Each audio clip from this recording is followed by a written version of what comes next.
Nós que agradecemos imensamente por esse painel, Desafios para a Constituição e Novas Tecnologias. E dando continuidade, seguimos para mais um painel.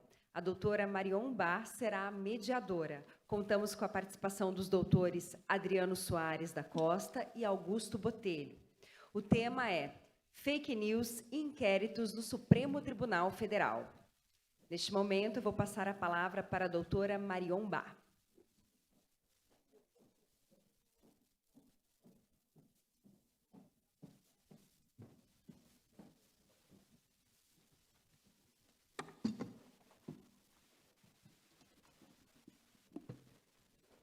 Muito bom dia a todos e todas que estão aqui conosco, tanto no presencial quanto no virtual. Temos um grande número de pessoas no virtual também.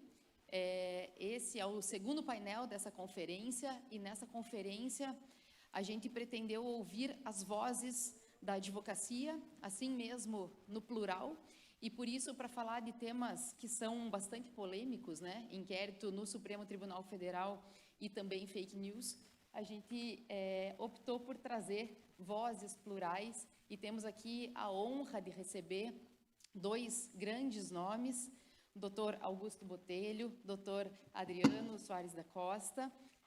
Peço, por favor, uma salva de palmas aos dois, obrigada, que disponibilizaram um tempo de uma agenda apertadíssima, então muitíssimo obrigada aos dois palestrantes. E aqui a gente vai fazer num formato de uma espécie de debate, e por isso abriremos a palavra primeiro para um palestrante por 15 minutos, na sequência para o outro palestrante por mais 15 minutos, depois mais 15 e mais 15. Então, cada um fará uso da palavra por 30 minutos ao todo, mas dividido em dois tempos.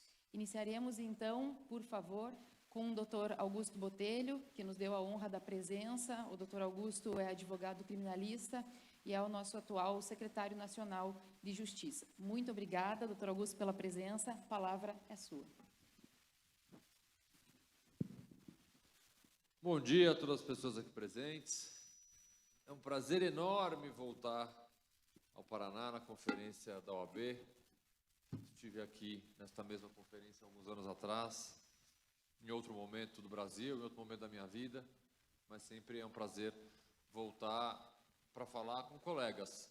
Bem disse a Marion, minha amiga há tantos anos, a quem eu agradeço o convite, a sugestão do tema, e na sua pessoa cumprimento todos os colegas da seccional aqui do Paraná, da Ordem dos Advogados do Brasil, dando parabéns pela realização desse evento tão representativo e histórico. Eu tive a oportunidade de passear aqui nos stands. Tem um apelo histórico muito importante no momento pelo qual o Brasil atravessa. Então, a OAB Paraná está mais uma vez aí de parabéns pela realização e pelo formato desse evento. E bem disse a Marion na minha apresentação, eu sou advogado, gente. Eu estou secretário nacional de Justiça, mas a minha essência, a minha história, a minha formação é dentro da advocacia criminal. Então, eu estou secretário nacional de Justiça hoje, mas jamais deixarei de ser um advogado criminalista, um advogado que defende intransigentemente direitos e garantias fundamentais, o Estado Democrático de Direito. É evidente que quando você assume um cargo público, eu vinha conversando no caminho sobre a diferença, né, entre a diferença da iniciativa privada e trabalhar num órgão público, há uma série de diferenças, né? Eu voltei a ter chefe para começar, que é uma coisa impressionante. Depois de 20 anos voltar a ter chefe é dureza, viu? Nossa, 2 chefes, o presidente e o ministro, uma falta de um chefe. Mas você tem que corresponder às linhas e à estratégia do governo federal. Você tem que virar essa chave. Mas essa virada de chave, ela não pode se dar abrindo mão jamais de princípios que você tem. Então, volto aqui. Estou secretário, mas continuo e continuarei sempre sendo um advogado. O tema de hoje, que é um tema muito popularmente discutido, mas ao mesmo tempo de forma bastante empobrecida e superficial, é um dos mais desafiadores para mim da atualidade. Primeiro porque ele precisa ser discutido dentro de um contexto que há necessário que se faça um recorte histórico, social, sociológico, sob o risco da gente cair numa discussão vazia, que é, a bem da verdade, o que acontece quando se discute fake news hoje em dia. Primeiro, a gente precisa entender que a gente jamais estaria tendo esse tipo de conversa há 8 anos atrás? 10 anos atrás, com certeza não. Por que não? Porque o uso absolutamente massivo dessas tecnologias que propiciam a divulgação e a propagação de notícias sabidamente falsas são extremamente recentes. Eu vejo aqui uma plateia jovem, bastante jovem. Mas, gente, eu quando estava na faculdade não existia celular, o que para alguns aqui é uma coisa completamente inconcebível, não existir o negócio celular.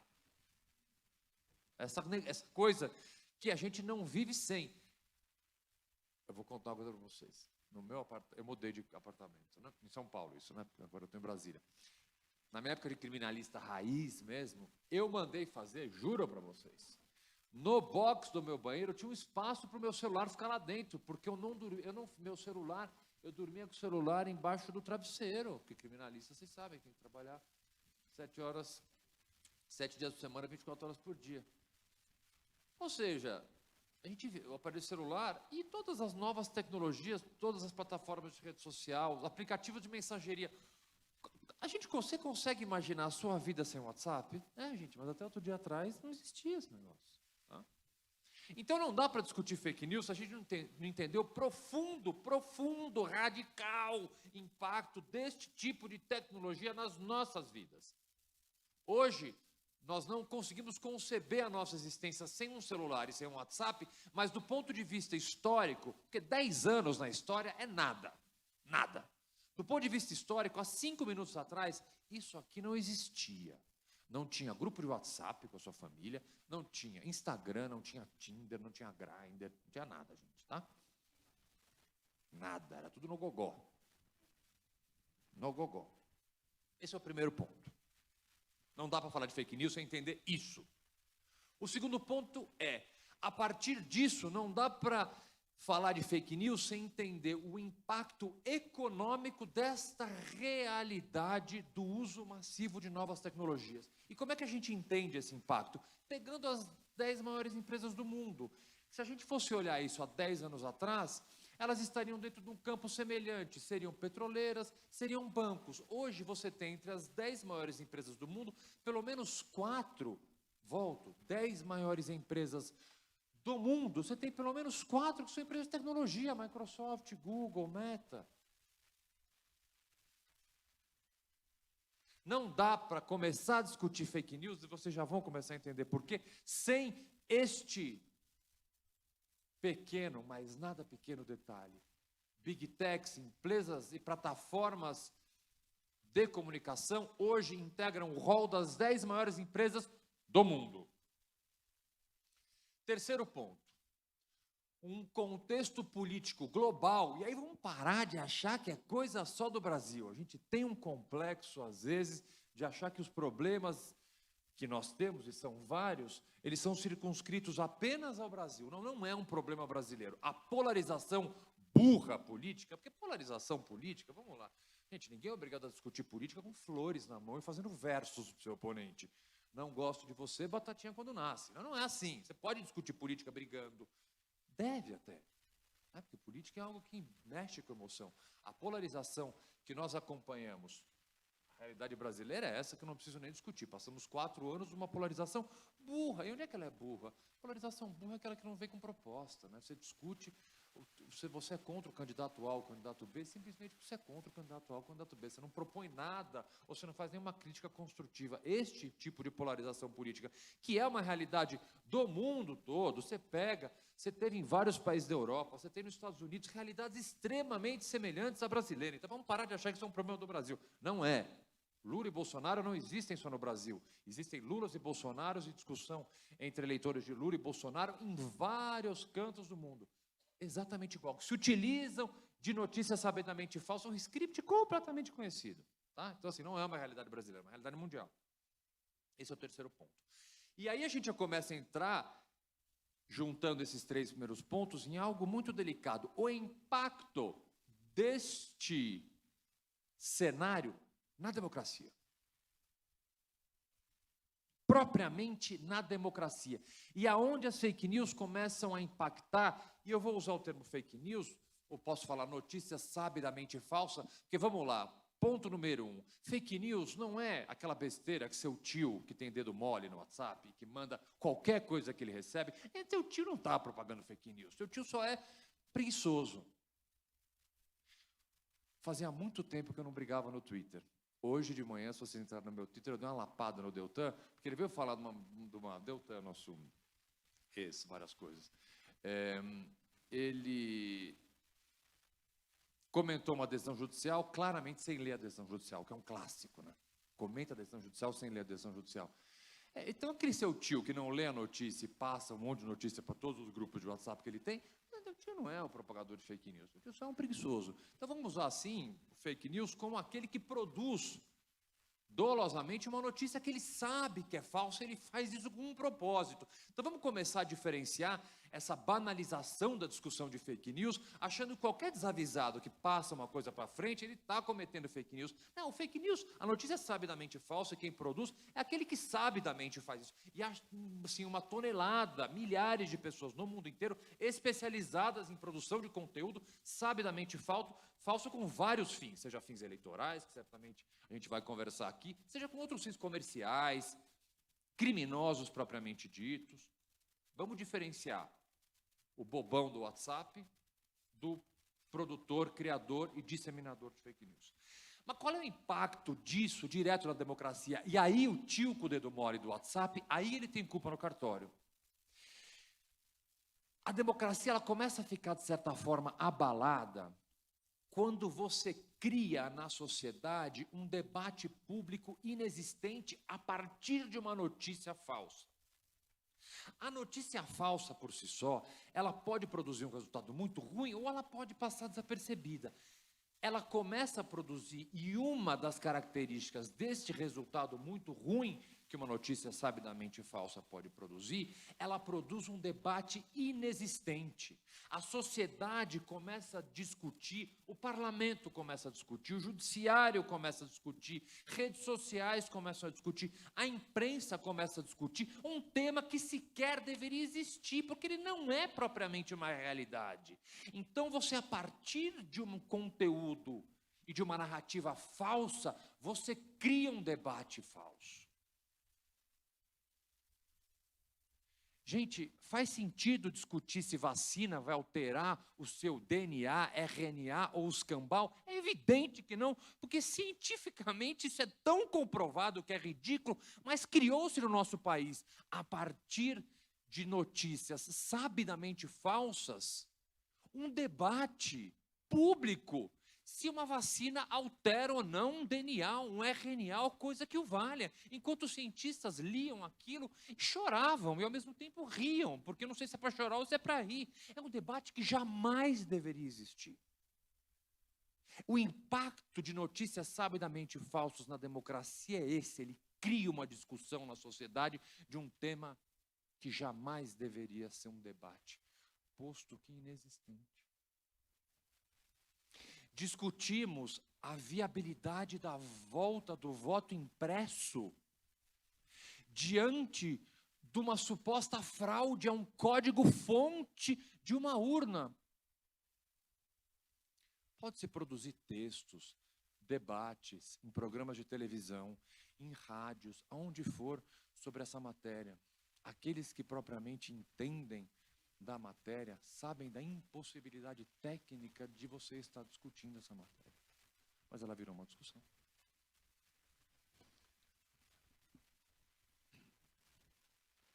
Falando de democracia e fazendo uma construção histórica, aí sim brasileira, do quanto este tipo de discussão impacta a democracia, nós temos um mau resultado direto, prático, lamentável, criminoso e perigoso de impacto de notícias sabidamente falsas de fake news na nossa democracia. 8 de janeiro. Augusto está me dizendo que fake news produziram uma tentativa de golpe. É evidente que isoladamente não. Mas parte significativa daqueles que insurgiram contra o Estado, daqueles que tentaram, sim, em 8 de janeiro, depor um governo democraticamente eleito, tentaram dar um golpe de Estado no dia de janeiro, está dentro do contexto histórico, cronológico, que eu venho fazendo desde o começo da minha fala, que já vai terminar daqui a pouquinho. Quantos senhores e senhoras na porta de quartéis divulgaram notícias falsas através de aplicativos de mensageria dessas big techs que estão entre os 10 grupos economicamente mais rentáveis do mundo, e sim conseguiram, de certa forma, aglutinar as centenas de pessoas que tentaram dar um golpe de Estado no dia de janeiro. Porque, gente, qual é a premissa lógica de uma rede social? Do que uma rede social se alimenta? E quando eu falo do que ela se alimenta, eu falo de lucro. Ela lucra dos coraçõezinhos? Ela lucra do discurso fofo? Ou ela lucra da briga? Se eu chegar, sair aqui e postar assim no meu Twitter, acabo de sair da conferência estadual da OAB, local onde encontrei grandes amigos, distribuí abraços e participei de um grande encontro com jovens e jovens advogadas. Foi tudo uma maravilha. Vejo vocês ano que vem. Eu vou ter 4 curtidas, 3 reposts e alguém falando que eu estou no governo porque eu ganhei um carguinho para mamata, que esse é um clássico, né? As pessoas fazendo... está no governo, perdeu a eleição e ganhou uma mamata. Sempre eu posso falar de a receita de um bolo que vem algum chato e fala que eu estou no governo, mamata do Lula. Vai ser essa publicação, vai ser esse o resultado da minha publicação. Se ao mesmo tempo eu publicar, assim, acabei de sair da Conferência do Paraná, local que eu adoro, tirando o Sérgio Moro, o Deltan, e tudo, criar qualquer polêmica que seja, eu vou ter 700 curtidas, não sei quantos respostas. A lógica algorítmica das redes sociais, ela é completamente trazida dentro de uma lógica de conflito. E aí, e eu vou poder falar um pouco mais sobre isso nos meus 15 minutos finais dessa fala, daí porque existe sim uma necessidade de regulamentação e de moderação muito mais transparente do que é feito de todas as plataformas de rede social e todos os aplicativos de mensageria. Não existe, é falsa a polêmica, e depois eu vou ter o maior prazer em discutir mais sobre isso. É falsa a polêmica de entender que regulamentar significa cercear a liberdade de expressão. Não é, são duas coisas completamente diferentes. Liberdade de expressão não é um direito absoluto, ela tem limites. E qual é o limite da liberdade de expressão? E aqui eu encerro, que já está piscando o meu tempo. Qual é o limite da liberdade de expressão? A lei. A lei é o limite da liberdade de expressão. Não precisamos fazer mestrado e doutorado em qualquer matéria para entender que a liberdade de expressão tem um limite e a lei impõe esse limite. A regra é bastante clara entre o que eu posso fazer, livremente me expressar, criticar, me manifestar, me reunir, sair às ruas para pedir a deposição, eleição de quem quer que seja, que defender o candidato A, ou o candidato B, ou o candidato C. A lei me permite, a Constituição garante este direito. Ao mesmo tempo, a lei diz que ao me manifestar, eu não posso agredir, eu não posso ameaçar, eu não posso injuriar, caluniar. O limite da liberdade de expressão está aí. Portanto, não existe. É uma falsa simetria que se faz entre regulamentação e liberdade de expressão, porque é plenamente possível se garantir, e deve ser sempre garantida, a liberdade de expressão, e ainda assim, com meios legais, como o projeto de lei em tramitação hoje das fake news, regulamentar e moderar, porque necessário é conteúdo produzido em redes sociais. Obrigado, gente. Muitíssimo obrigada, doutor Augusto Botelho, pela sua primeira fala. Ainda teremos outra. É uma crueldade, né, pedir para conversar sobre um tema tão polêmico, fake news, que a gente podia passar aqui o dia todo discutindo a respeito e ainda pedir para o palestrante falar em 15 minutos, mas é o tempo que nos cabe agora. Eu passo a palavra para o nosso outro palestrante, doutor Adriano, que é advogado, é parecerista, é autor do livro Instituições de Direito Eleitoral, para ter a sua primeira fala dentro do tempo de 15 minutos, não sem antes agradecer uma vez mais a gentileza de ter aceitado o convite. Muito obrigada, a palavra é sua. Bom dia a todos, um prazer muito grande estar aqui em Curitiba, mais uma vez. Marinho está com diletos amigos, o Luiz Fernando Pereira, Guilherme Gonçalves. Mas é uma alegria estar aqui, nós com os advogados, com a advocacia paranaense, discutindo esse tema tão relevante hoje em dia, sobre fake news. E o bom da fala do Augusto Botelho, que honra e discute bem esse tema e com uma visão bem clara, é justamente o fato de nós termos tantas diferenças de pensamento. Acho que foi essa maldade hoje que nos colocaram aqui para debater concepções diferentes, e eu acho que isso enriquece o debate. Eu acho que é o grande problema, é a gente iniciar. Heidegger falava sobre, tem um livrinho, ele pergunta o que é a coisa. A gente primeiro precisa discutir sobre o que nós debatemos. E sob o rótulo fake news, se coloca uma infinidade de coisas. Aliás, nada é mais fake do que o rótulo fake news.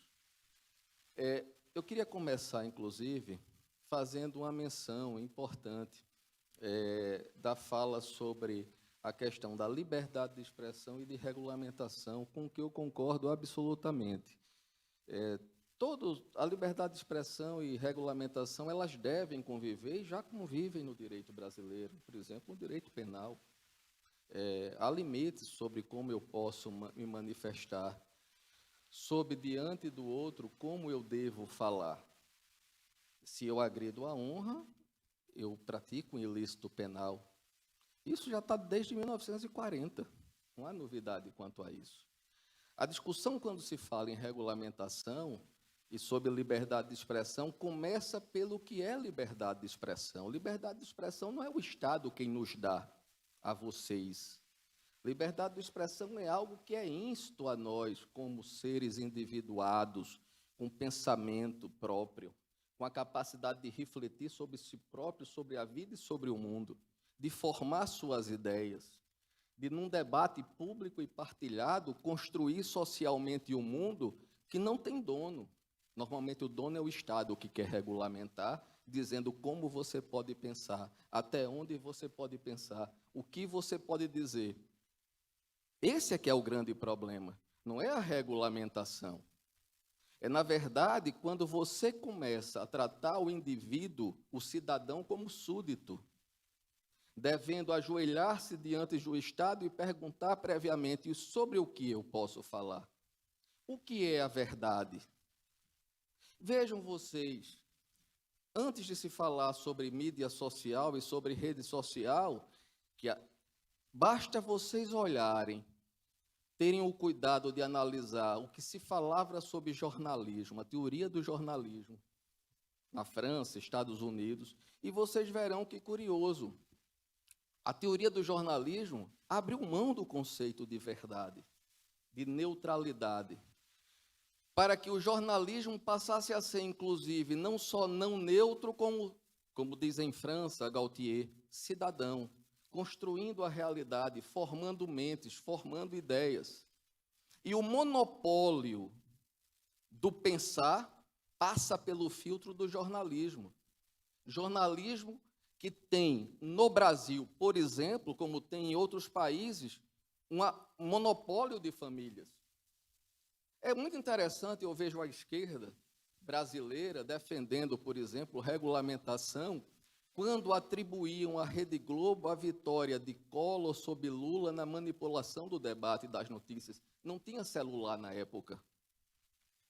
Não tinha celular quando Leonel Brizola foi impedido de se defender, por exemplo, de questões sobre fraude em urnas que ele acusava.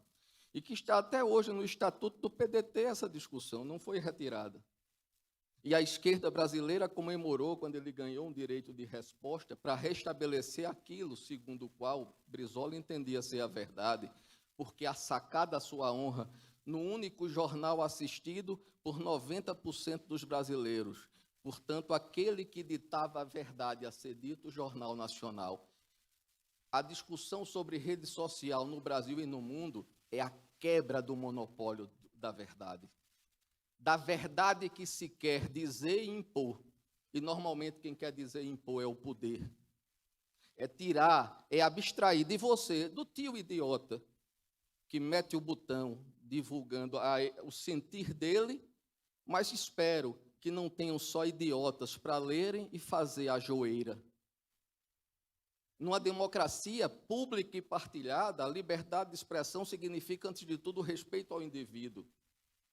Sabem, Praça da Paz, faz 30 anos, o evento na China em que o Estado passou o tanque por cima de manifestantes que queriam liberdade, trucidou pessoas.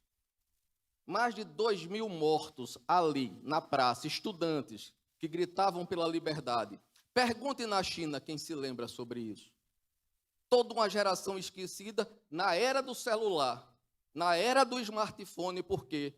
Pela regulamentação estatal. É a regulamentação estatal dizendo o que é verdade e o que é falsidade. Vamos falar, não sobre o Brasil, para evitar Bolsonaro, Lula. Não, senhores. O que está em jogo aqui é a sua liberdade. É saber se o Estado vai tutelar você como cretino, como infante, como alguém que não sabe pensar por si próprio. É disso que se trata. Está aqui Pereira, está aqui Guilherme, eleitoralistas de escola. Lembrem da ficha limpa, o que se dizia que ia acontecer. Lembrem do artigo 41A, captação de sufrágio. Era o Estado querendo, em nome da corrupção, tutelar a política. E o que nós tivemos? A crítica aqui, a República de Curitiba, a Moro, a Dallagnol, são filhos da ficha limpa, que são filhos do 41A, são filhos da regulamentação estatal sobre a política, que criminalizou a política. A bem do eleitor, tratado como idiota, como incapaz de pensar por si próprio. Aliás, qual é a moda agora? Desordem informacional. Não, olha, o eleitor precisa ser tutelado, tolinho que ele é incapaz de verificar numa publicidade que diz que o governo Lula é corrupto, se ele, pessoalmente ou não, seria. Apagando tudo o que foi discutido em uma só assentada. Em nome da desordem informacional, o eleitor pode não ter como refletir, ele é idiota. E para que serve a campanha eleitoral? Para estabelecer o contraditório. Para que aquele pintou o clima possa ser discutido, distorcido ou não. E caberá ao judiciário, num certo limite, sem querer ser o editor da vida, sem querer ser o árbitro da disputa, sem querer publicamente dizer, olha, nós ajudamos o candidato a vencer. Sem ter este risco, a gente entender que cabe ao eleitor, cabe ao cidadão, cabe a você, jovem, a você, advogado, a você, advogada, pensar pelos seus próprios critérios, sem ter um Estado tutor em nome da regulamentação que diga o que você pode ou não pode dizer. É disso que se trata. Para que nós possamos, inclusive, ter esse debate, eu não ter medo de ter o camburão ali na frente e eu estar no inquérito das fake news ou das milícias digitais. É disso que se trata. Eu não ter medo de poder falar o que eu penso, de trazer o debate público. Afinal, é isso que é a liberdade de expressão. Vou dar-lhes um exemplo bem claro. Desafio a vocês. Peguem todos os livros sobre fake news. Todos eles. E vocês terão uma surpresa. Eu não direi todos, porque talvez tenham alguns que tenham já modificado, se foram atentos às notícias. Mas 90% deles começarão assim. A discussão sobre fake news começou no Brexit, na eleição de Trump. Essa é uma fake news. Porque o resultado daquelas duas eleições não correspondeu a que o monopólio da mídia desejava. Fake news. Fake news. Trump beneficiado pela Rússia. Quem fez o comitê, o dossiê Steele? Se alguém souber, pesquise. Os democratas, Hillary Clinton, com participação do FBI. Vocês veem isso na mídia? Pesquisem. Por que a mídia não diz? Porque ela seleciona o que você deve pensar. Quem domina a narrativa, domina o conceito de verdade. Não é à toa que George Orwell, em 1984, com o Grande Irmão, falava sobre a distopia do crime de pensamento, que é hoje o que se quer fazer. Olha, o senhor praticou o crime de fake news. Eleição americana, Biden acusar o filho dele, depois de uma maconha, estava doidão, deixou o computador dele para consertar, com informações sobre diversos negócios da família, com China, Ucrânia, o que vocês imaginarem. O New York Post, jornal tradicional americano, publica conteúdo. Facebook, Twitter na época, Instagram, todos esses conglomerados não só não publicaram a matéria, como cancelaram as contas do The New York Post. Hoje o que se sabe, vem editores do New York Times, Washington Post, pedirem desculpa porque os fatos e as matérias eram verdadeiros e as investigações estão em andamento. Por que as investigações estão em andamento? Por causa das mídias sociais, que continuaram batendo o assunto e não permitiram que houve o encobertamento pelo FBI. Procurem ler sobre isso. Ah, mas a nossa mídia não publica. A nossa mídia tradicional é o padrão de vocês de verdade? Sabe qual é a diferença que incomoda aos que querem tanto regulamentar as redes sociais? Não é a questão da verdade ou da mentira. De resto, curiosamente, os grandes pensadores da esquerda, antimetafísicos que são, discordam que exista a verdade como conceito fundamental filosófico. Estranho isso, não? Não se trata aqui de verdade ou de mentira. Se trata de controle informacional, controle do discurso, controle social. Antigamente a esquerda era a dona do asfalto, perdeu. Perdeu por quê?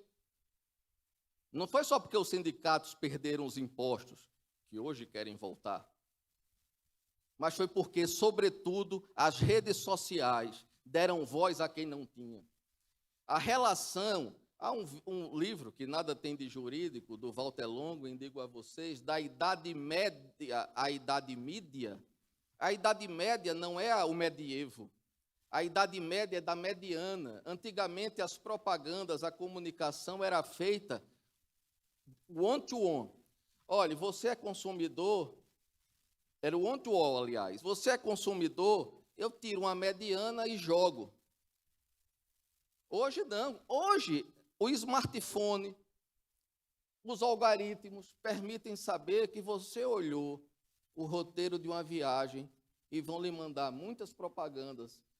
Dizem assim, parece que o WhatsApp me ouviu. Ouviu. E você vai receber. Por quê? Porque o algoritmo é que lhe induz Você procura a sua bolha, você procura os seus iguais. É assim que a vida funciona. Veja como é difícil, você chega, eu sentar numa mesa de bar, conversar com o Guilherme, que eu adoro, a gente vai tomar muito vinho, mas quando começar a conversar sobre política, a gente vai pensar tão diferente, mas nós nos amamos, nos respeitamos e conversamos até uma certa medida, a partir do qual nós vamos entender que ali não vai haver avanço, porque nós pensamos muito diferentes. E criamos, portanto, uma zona carinhosa de limite discursivo. Na vida é assim, a gente se aproxima para conversar das nossas bolhas, dos que pensam como nós. E nós saímos dessas bolhas, dos nossos vizinhos, dos amigos de bar, pré-smartphone, para debates públicos. Qual é o problema hoje?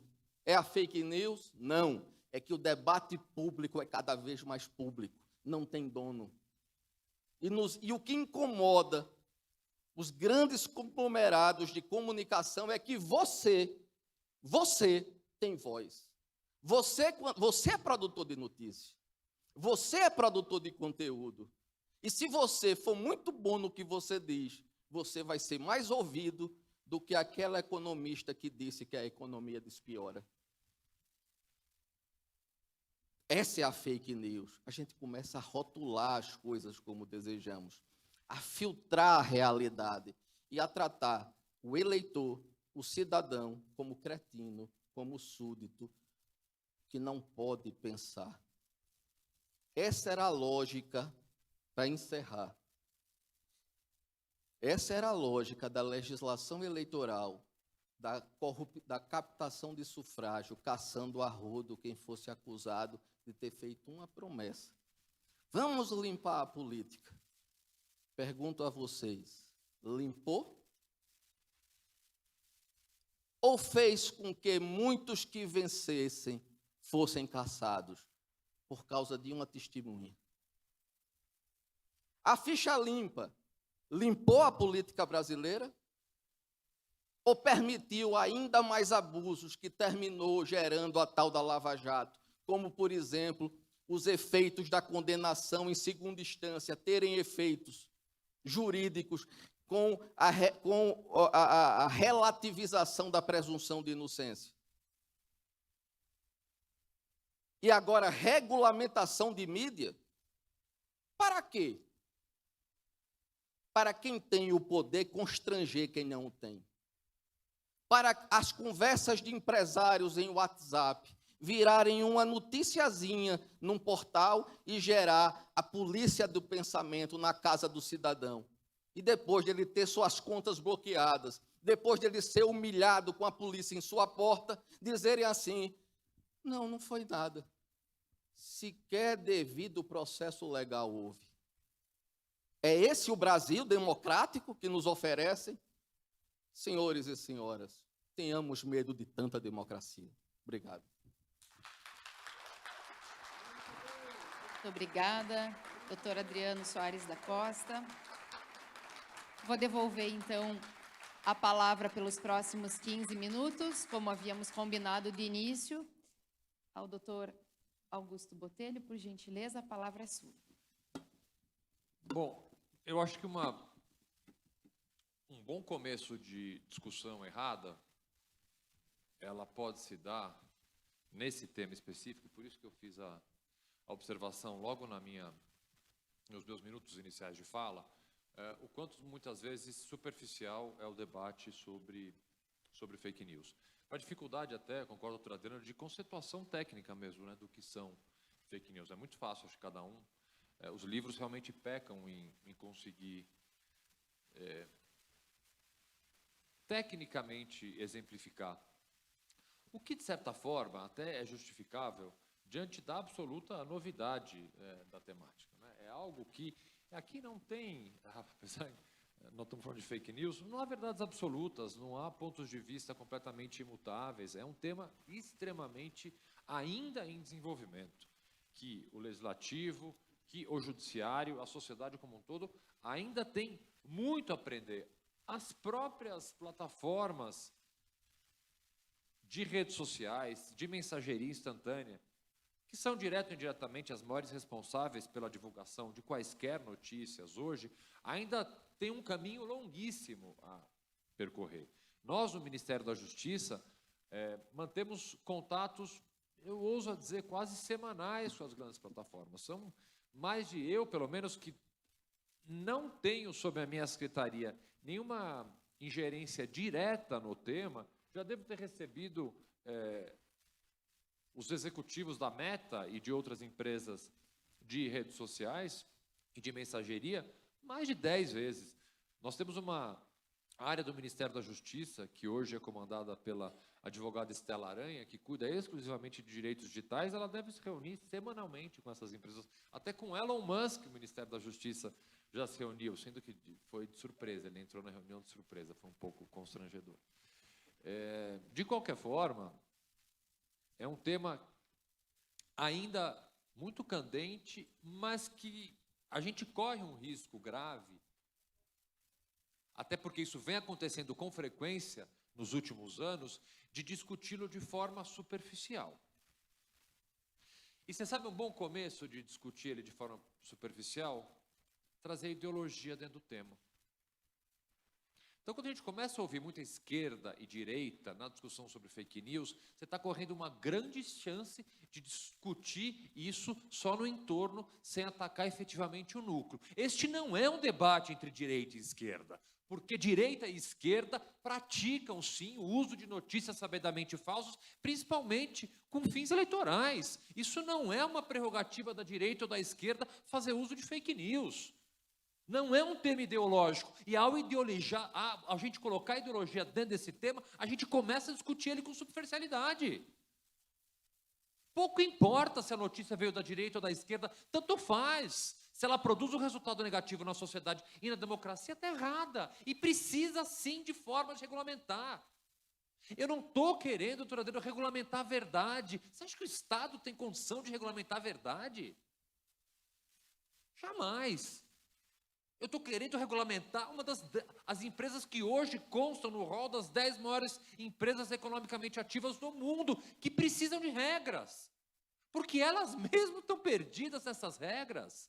Pergunta para o Facebook, para o Meta, quais são as suas formas de moderação de conteúdo, como você faz a sua moderação de conteúdo, ele não te responde. E o PL das fake news, e que eu vou agora, nesses 10 minutos que me restam, ler um pouco mais, até que a gente discuta sobre o concreto.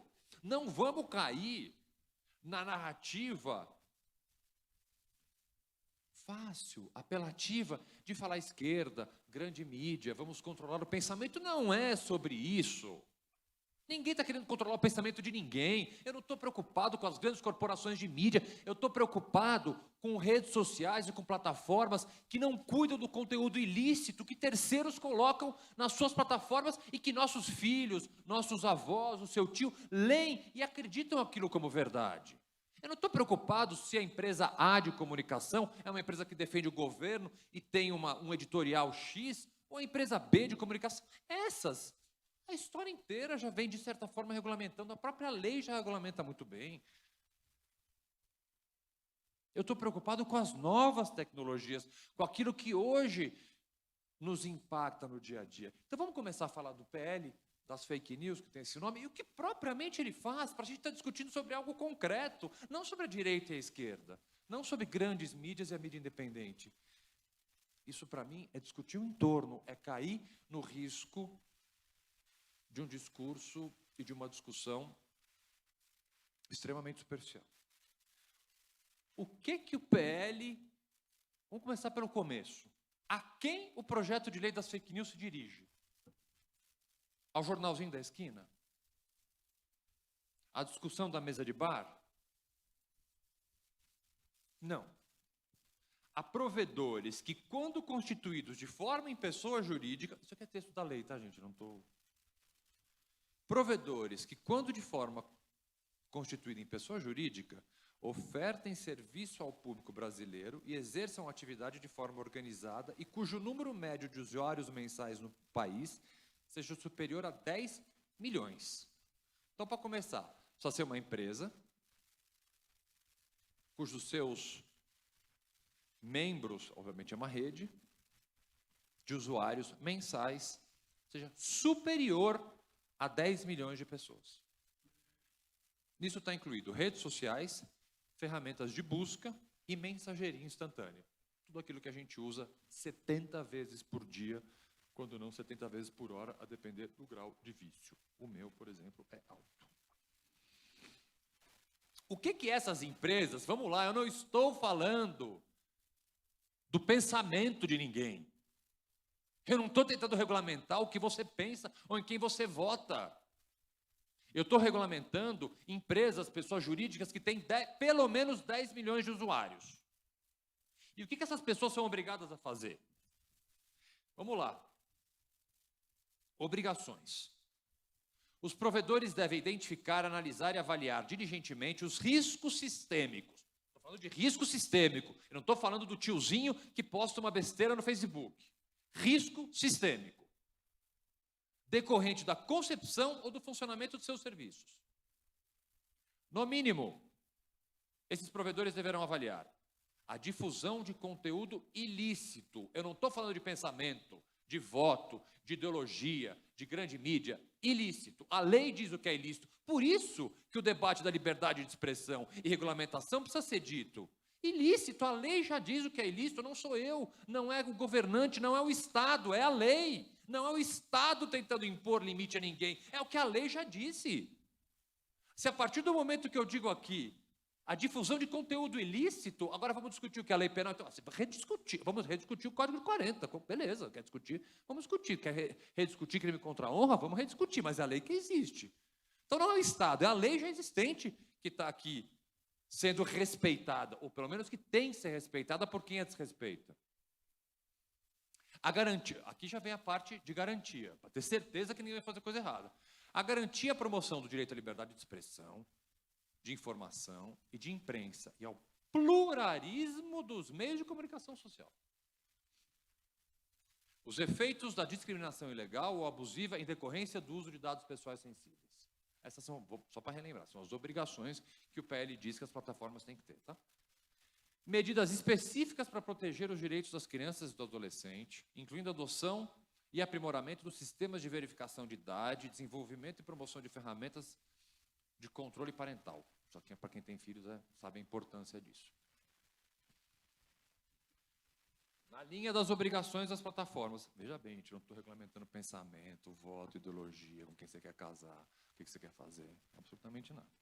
Das obrigações do dever de cuidado, os provedores deverão atuar diligentemente para prevenir e mitigar práticas ilícitas, de novo, aqui não é o Estado regulamentando você, práticas ilícitas no âmbito de seus serviços, envidando esforços para aprimorar o combate à disseminação de conteúdos ilegais gerados por terceiros, e olha aqui o grau de especificidade do PL, que possam configurar, número 1, crimes contra o Estado Democrático de Direito, lei tal. Atos de terrorismo, lei tal. Crimes de induzimento, instigação, auxílio a suicídio e automutilação, lei tal. Crimes contra crianças e adolescentes previstos na lei tal. Crimes de racismo. Violência contra a mulher, inclusive os crimes dispostos na lei tal. Infração sanitária por deixar de executar, dificultar ou opor a execução de medidas sanitárias quando sob atuação de emergência de saúde pública. Essa, vocês conseguem imaginar, foi dirigida especificamente para um governante que tivemos no passado. O provedor deverá ainda criar mecanismos que permitam a qualquer usuário as notificar da presença em seus serviços de conteúdo potencialmente ilegal de forma justificada. Então, o usuário que entender que dentro de uma plataforma, é aquele famoso denunciar, as plataformas têm, né? Isso aqui, o PL tenta deixar mais regulado, por dizer assim, esse formato. Aqui a gente começa a entrar numa parte muito importante para os usuários, porque o PL das fake news não regulamenta apenas o que o usuário e o que as plataformas devem fazer, e principalmente regulamentar a forma de trabalho dessas plataformas. Como nós somos um usuário de algo que eu nem preciso dizer gera um lucro imenso, nós temos direito também. E um dos direitos importantíssimos que nós temos é saber se, de alguma forma, o que a gente publicou ou que a gente se manifestou foi vetado, sofreu algum tipo de cerceamento de publicação por parte de uma rede social, eu tenho que ter direito de saber por quê. Para que justamente a gente evite isso. Ninguém está cerceando o meu pensamento, ninguém está regulamentando o que eu penso. Agora, como é que eu vou ter certeza? Porque isso tem acontecido, né? O Twitter tem recebido muitas críticas acertadas, inclusive, de exclusão de conteúdo sem a justificativa dessa exclusão. O PL deixa muito mais claro para nós, aqui eu estou falando nós como usuários, quais são as formas, deixa muito mais transparente as formas que essas plataformas podem fazer a moderação desses conteúdos. Essa, para mim, é a forma de melhor, a transparência da moderação, é a forma de melhor afastar qualquer crítica a controle de rede social com base em conteúdo ideológico, político, que se possa ter. Essa é, na minha opinião, um dos avanços mais importantes do PL, porque obriga as plataformas a mostrarem para nós, usuários, por que o meu conteúdo não pode ser publicado, por que o conteúdo dele, porque agora, muitas vezes, nós corremos o risco de cair na mão de uma inteligência artificial e de um algoritmo. Por que a gente vê, muitas vezes, no Instagram ou em outras redes, as pessoas não colocando a palavra, por exemplo, sexo, terrorismo, suicídio? Porque a inteligência, primeiro, que diminui o engajamento, naturalmente vai diminuir o engajamento da conta, e segundo, porque a moderação feita sem controle pode simplesmente pegar isoladamente essas palavras e bloquear. Vamos pegar uma outra coisa? Mamilo. Por que eu posso tirar uma foto sem camiseta e postar no Instagram e essa foto não será vetada? E se uma mulher postar uma foto sem camiseta, a foto dela vai ser bloqueada? Isso é inteligência artificial. Errada. Então, a forma de moderação precisa ser transparente. E o que fala o PL? Das obrigações relacionadas ao devido processo nas moderações de conteúdo. É necessário que haja regras claras, a fundamentação da retirada do conteúdo ou moderação passa a ser obrigatória, sendo que agora ao usuário há a possibilidade de contestação. Mais ainda, as plataformas têm que apresentar relatórios atualizados para tornar a moderação transparente. E, por último, haverá entidades externas, como ouvidorias, que regulamentarão e supervisionarão o processo e ainda poderão receber reclamações. Mais um ponto extremamente importante, e vai um pouco na linha daquela criação de um debate inexistente que eu falei nos meus 15 minutos iniciais. Tem que se criar mecanismos para se vedar a possibilidade de criação de contas customizadas, os famosos robôs. Houve uma discussão, eu participei longamente da redação desse PL, contribuí muito com o deputado Orlando Silva, que é o relator dele. Houve uma discussão, na época, muito grande, se a gente poderia obrigar a você ter que apresentar RG, CPF, cópia de documento, na hora de fazer uma conta nova numa rede social, justamente na tentativa, mas hoje, do ponto de vista tecnológico, há formas mais eficazes de evitar aí as contas automatizadas, a criação de robôs, que é, sim, principalmente durante o período eleitoral, uma das maiores e mais danosas formas de você criar um debate inexistente com robôs. Indo um pouco mais além, nos meus 17 segundos que faltam, o PL ainda especifica os deveres de transparência que ela tem para nós, usuários, justamente para evitar qualquer alegação de cercear pensamento, de controle à liberdade. Então, vai haver e há um dever de transparência completo dos portais,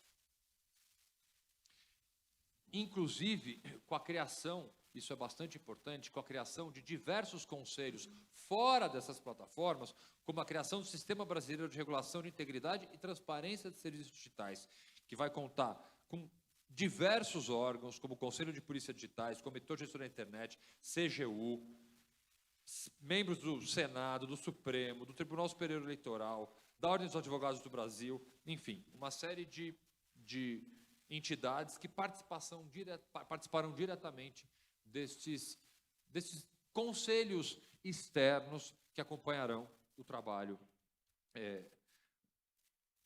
a partir desse PL. Então, gente, finalizando aqui, eu acho que como essa é a minha última fala, eu preciso agradecer, né? É isso?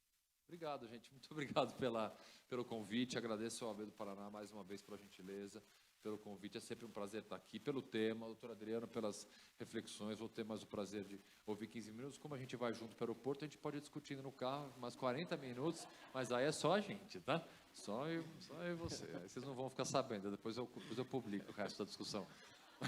Eu vou gravando no caminho. Sai no Twitter. Eu vou gravando, vou fazer um expose, doutora Adriana. Eu vou fazer no Instagram. Mas, gente, de novo, então aqui, super obrigado, Marion.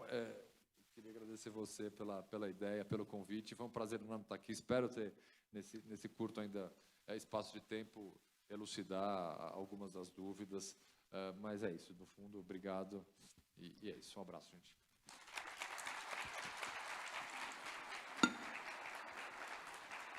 Muito obrigada, somos nós que agradecemos imensamente, mas vou deixar os agradecimentos para o final e passar de pronto a palavra para os 15 minutos finais das considerações do doutor Adriano, por gentileza. Olha, eu vou ter o maior cuidado pela ética da última palavra, porque é injusto. Num debate, eu tenho a última palavra, aí eu saio aqui, não é? E deixo, era uma maldade, deixo Augusto sem a chance de colocar o ponto de vista contrário. Então, a ética da última palavra me faz ter assim, muito mais comedimento em algumas eventuais colocações. Vejam, a discussão sobre direita e esquerda, que o Augusto colocou como superficial, ela está na alma das discussões que tem tido aqui, que é sobre liberdade de expressão. Nós começamos aqui a discutir liberdade de expressão, liberdade de pensamento. É nesse momento que o projeto de lei ele surge. E ele surge como resultante do processo eleitoral. Ele surge como resultante de uma iniciativa do Tribunal Superior Eleitoral, que baixou uma resolução em outubro na eleição, disciplinando matéria, regulamentando algo que não existe para ser regulamentado, modificando, inclusive, procedimentos de atuação junto a provedores, de suspensão de conteúdos, de aplicação de multa. Ele surge, por exemplo, quando sem processo eleitoral, por decisão do corregedor geral eleitoral, foram suspensos conteúdos no YouTube e desmonetizados. Curiosamente, influenciadores digitais de direita. Todos foram suspensos, ou muitos deles suspensos e desmonetizados. E só foram remonetizados depois do processo eleitoral. Não havia disposição legal que desse esse poder à corregedoria, não estávamos diante de propaganda eleitoral que tem regulamento próprio, e, no entanto, a Corregedoria Geral Eleitoral decidiu, per saltum, de todas as instâncias do Congresso Nacional e saiu suspendendo. Então, quando nós falamos em regulamentação das redes sociais, é disso que nós estamos falando. Augusto fez uma leitura do PL. Se vocês observarem as discussões centrais hoje, fake news. É essa discussão, por isso que o tema aqui é fake news. Aqui tem uma discussão, discurso de ódio. Discurso de ódio, fake news, peguem a literatura, os senhores verão que tem um viés. O que é discurso de ódio? O que é fake news? Quando nós vamos regulamentar o que nós de antemão sabemos, por exemplo, que há uma discussão sobre o que é desinformação, na essência. Por exemplo, nós tivemos na questão sanitária todas as discussões. Quantas vezes a OMS decidiu políticas sanitárias de modo contraditório durante a pandemia? E quantas vezes, depois da própria pandemia, essas políticas foram e são hoje, por cientistas, ditas equivocadas? Como, por exemplo, o lockdown, onde a Suécia teve um resultado melhor que os demais países. Como, por exemplo, a utilização da máscara, hoje dita que não tinha valor algum. E, no entanto, tratados isso como fake news. E não tratado pelo tiozinho do WhatsApp, mas quando prêmios Nobel ganhadores de prêmio Nobel se manifestaram sobre isso, foram silenciados nas redes sociais por uma cláusula que está aqui no PL. Quando matéria for de saúde pública e os senhores donos da verdade da OMS disciplinarem algo, passa a ser mandatório. E nenhum médico pode discutir. E o médico que discutir vai ser alijado da rede social, sendo de experiência de estudo dele. E o médico, em função disso, não vai poder, inclusive, orientar os seus pacientes por determinados tratamentos, porque vai ser criminalizado. Foi isso que nós vivemos. E a experiência posterior mostrou que muitas das soluções que foram adotadas estavam erradas. E esse debate era legítimo e justo. Quando nós começamos a regulamentar e a criminalizar essas discussões, nós estamos tirando o direito da sociedade, inclusive das classes preparadas da área de pesquisa, de se manifestar. Esse é que é o ponto. E nós, então, deveremos sair, uma palavra tão a gosto atual, como gados, seguindo algo. Eu estava vindo aqui no avião, vindo para cá, para Curitiba, e tinha um jovem que não tinha nenhum tipo de doença, ainda estava usando máscara. Teve gente que entrou na água fazendo natação de máscara. Gente sozinho no carro fechado, de máscara. Ainda hoje. Isso é uma lavagem cerebral. Essa é a verdadeira questão. Porque, de fato, mas é preciso respeitar aqueles que acreditam. É preciso respeitar. Mas quando nós limitamos o campo do discurso público, criminalizando, nós estamos tirando da sociedade um direito básico, elementar, inclusive nas áreas acadêmicas, de pensarem. Curiosamente, boa parte das notícias e daquelas redes sociais e jornais que discutiam sobre, por exemplo, a questão que foi colocada aqui de vacina que muda RNA, que muda DNA, que ela não é propriamente vacina, e, enfim, e as discussões que se seguiram e que foram objeto, vejam só que absurdo, de investigação hoje do Congresso americano, que na Austrália há investigações sobre isso, inclusive com punições sendo estudadas para a utilização de determinado tipo de obrigação de tratamento, que eram, na época, dogmas de fé. O que é que está acontecendo nisso? Quem financiava tudo isso? Os grandes laboratórios. E isso todos nós sabemos. Ah, mas isso é teoria da conspiração. Observe como se limita o debate. Quando a gente começa a discutir com seriedade os temas e ouvindo aqueles que são referências. Quando eu silencio um prêmio Nobel, como aconteceu na Europa, na França, eu estou desacreditando quem faz ciência. Em nome de quê? Da ciência. É a primeira vez, Augusto, e esse é o grande ponto dos nossos debates, que a ciência, a pandemia nos fez ver que a ciência hoje ela é mais dogmática que a religião. O que é que nos difere a religião da ciência? Precisamos voltar a ler Karl Popper. Precisamos voltar a ver que as proposições científicas elas se submetem ao teste de falseabilidade. Mas a nossa ciência aqui é de cima para baixo. Se a OMS disse, é lei. E nós chegamos a ter decisão judicial em que a OMS passou a ser mandatório que ela dissesse para a política sanitária brasileira. Uma subversão, inclusive, da soberania nacional. Então, essas discussões aqui, no fundo, têm a ver com conteúdo, sim, e, na essência, o que se quer ao regulamentar essas estruturas que devem ser regulamentadas em vários aspectos, como a questão de publicidade, que devem ser regulamentadas quanto à questão, inclusive, dos recursos para elas também contribuírem com a infraestrutura digital. Mas quando nós entramos na discussão de regulamentação de conteúdo, é regulamentação do pensamento, sim. Para além, e outra coisa assim que a gente deve ter muito cuidado. E aí, Augusto, é a única assim, discordância que eu vou abrir nesse ponto, assim, de uma forma muito cuidadosa, para dizer o seguinte: quando a gente diz, olha, não, essa discussão aqui é o que está na lei. É verdade, mas quem faz a lei?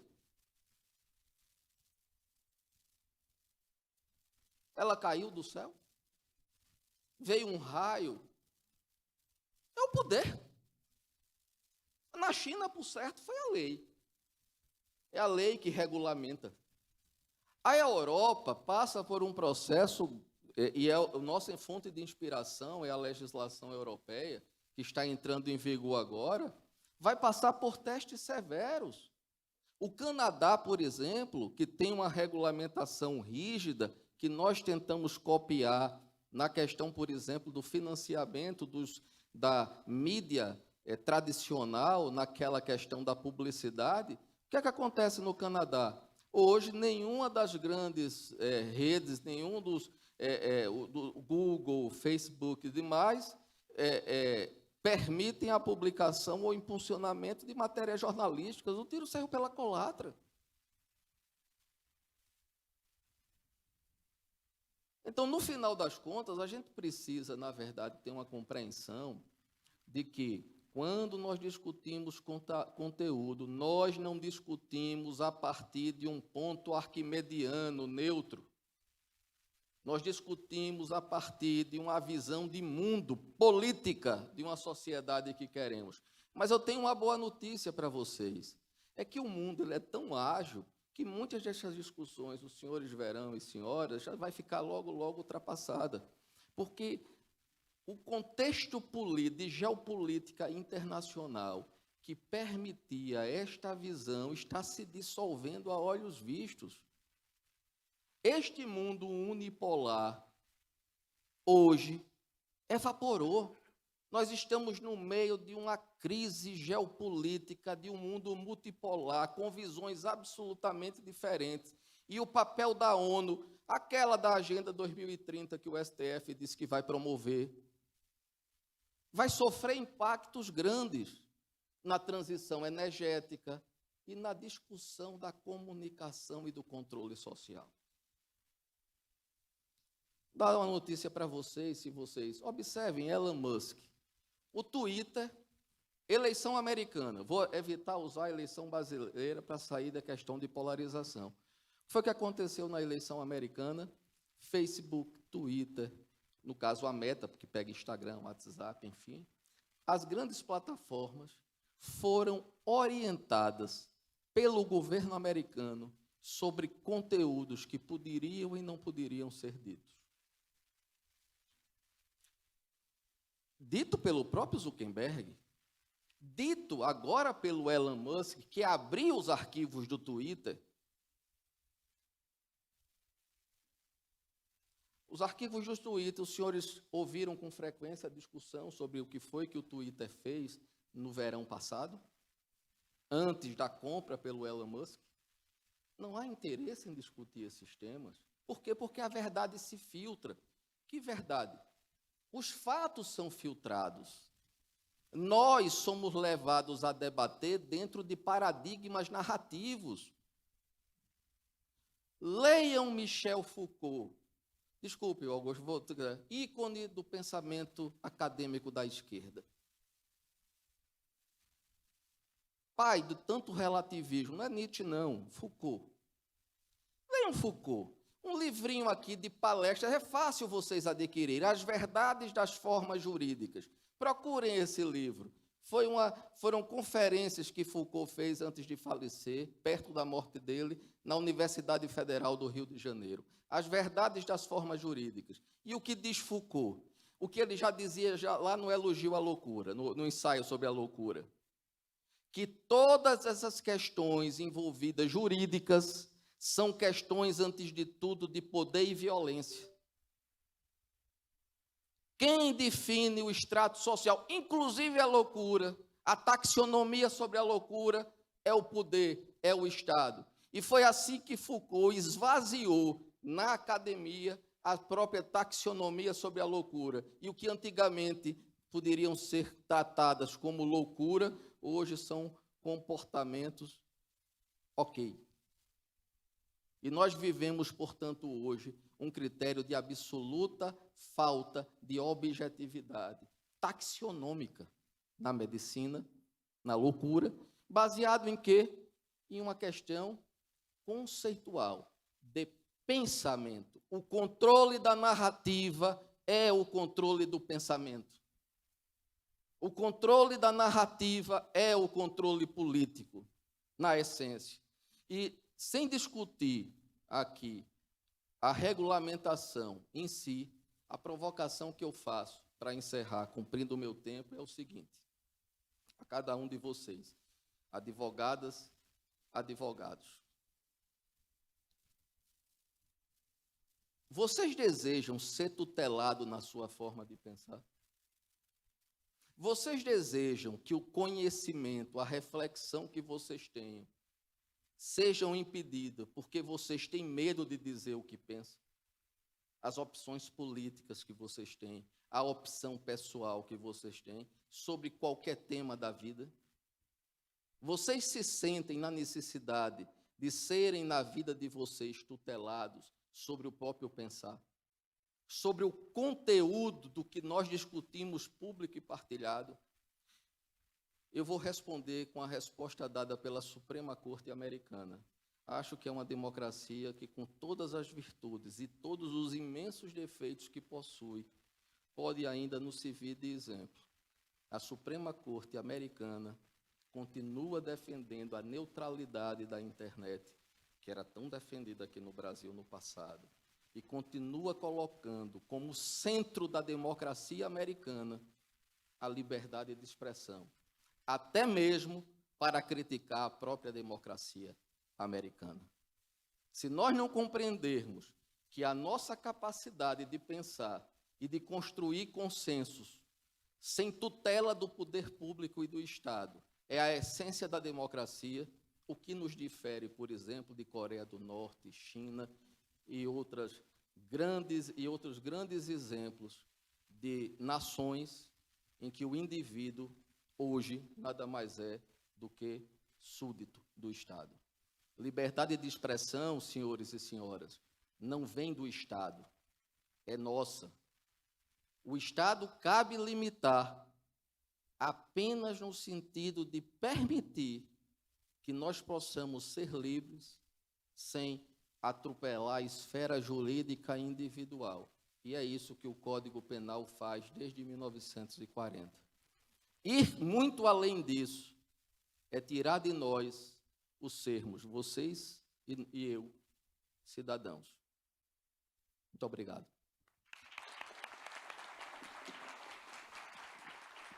Muito obrigada, doutor Adriano. De fato, é uma dificuldade essa questão que alguém tem que ter último tempo de fala, né? Num debate isso é sempre benéfico, mas alguém tem que ser o último, porque infelizmente a gente tem que encerrar o debate, e é uma pena porque a gente poderia ficar muito mais tempo discutindo esse tema que é muito polêmico. E eu queria fazer, para também não me alongar muito no tempo, mas um breve relato aqui, que eu e Pereira estávamos muito ansiosos por esse painel, e era um dos mais aguardados pela gente, porque a gente acredita muito nesse formato. Acredita muito nesse formato de debate, em que a gente pode escutar vozes no plural, como eu disse no início, porque passou talvez do tempo da gente parar de levantar e aplaudir só aqueles com quem a gente concorda. A gente deveria levantar e aplaudir aquele que nos faz repensar, aquele que nos faz questionar as nossas próprias crenças, porque ficar nessa bolha só elogiando, curtindo, amando, replicando, compartilhando aquilo que a gente pensa faz com que a gente nasça e morra com a mesmíssima opinião, sem se permitir questionar e repensar, e é aí que se cresce. Então, que a gente possa levantar e aplaudir de pé. Obrigada. levantar e aplaudir de pé aquele que nos põe a pensar, e é isso que a gente gostaria. Eu acho que esse painel cumpriu esse papel. Então, eu agradeço imensamente aos nossos 2 palestrantes, que dentro de uma ética e de uma elegância ímpar, nos fizeram, enfim, nos brindaram com esse debate sobre um tema tão polêmico. Muito obrigada a todos vocês, e encerro o segundo painel.